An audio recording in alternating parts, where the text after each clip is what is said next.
Mike Singer.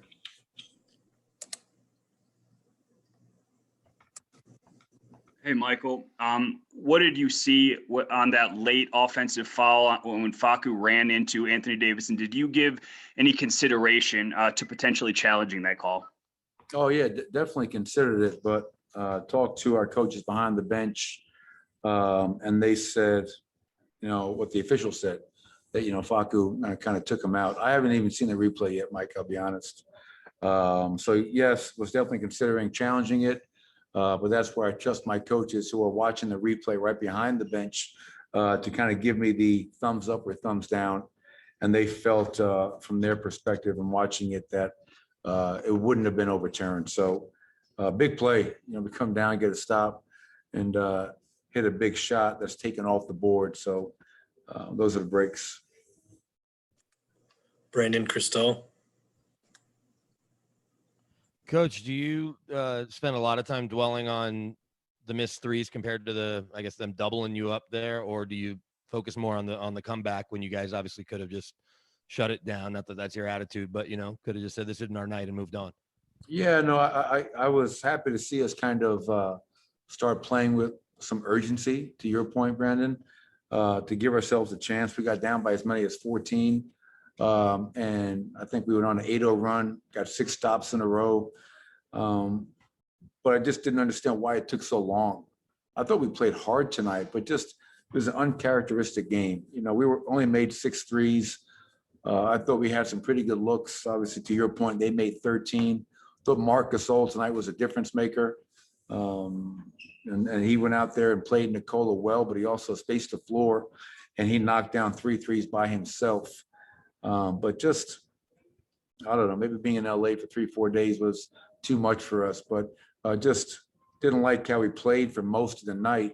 It was great to see us try to give ourselves a chance late, but too little too late, as they say.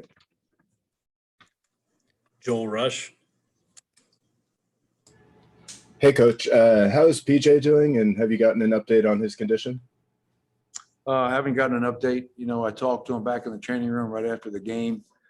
He's in decent spirits. I don't know if this team is cursed. We got to bring in some kind of high priest to rid the team of any bad omens. But I could see right away he was grabbing his groin. So we'll wait and see what they say. Our team docs will get their hands, look to see what's going on and figure out how long he may be out. Obviously, Jamal, Monte, Will, now PJ, next man up.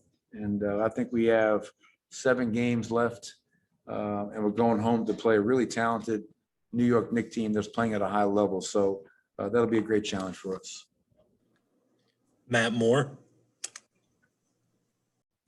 Michael, their physicality is the way that they try and play. Michael wound up with a good amount of shots, made some plays late, had another opportunity for one on the Compazzo play, but did seem to kind of get disengaged a little bit by the physicality and how they played him. Is that something that he's going to have to work through? Did you see that the same way? And what was the team's overall approach to the Lakers' physicality tonight?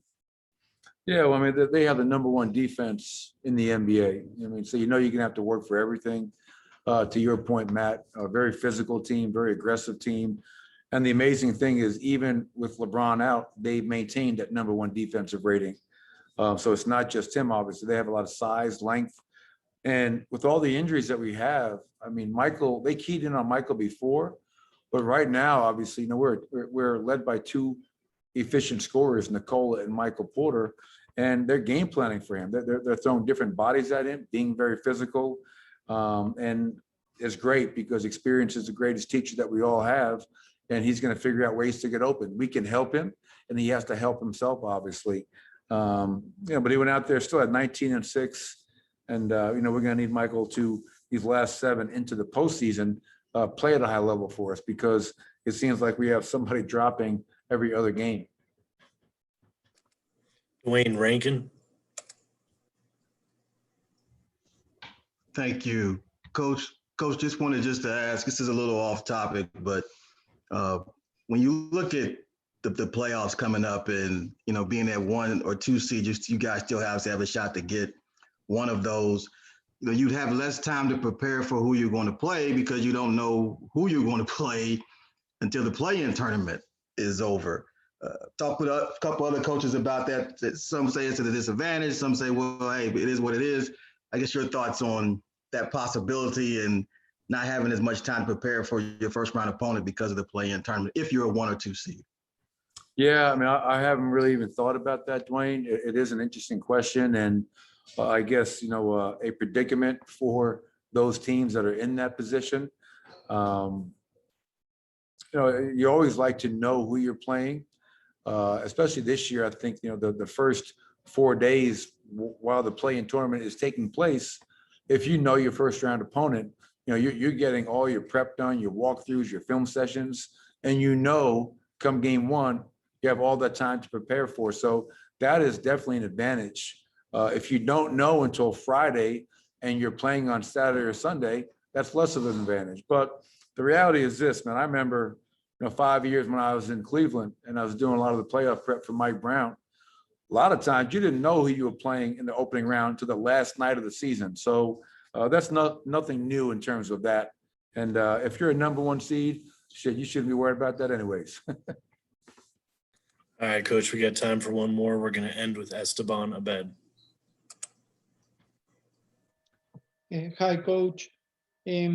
About Aaron Gordon, in the last game, he improved his defense for the team. What can you tell me about that?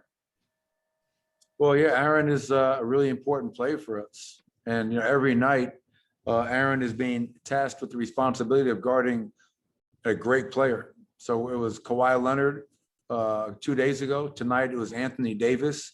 And those are really tough covers. And the reality is this, Esteban, Aaron or any other player in the NBA cannot guard those guys one-on-one. You need 5 guys working as one to make it hard on those players. Tonight was probably a really ugly game for a national TV audience. 89-93. This was like 1988 NBA basketball. So it wasn't the most appealing game, but I think both teams played hard. Obviously, they've been in a funk. They had lost 3 in a row.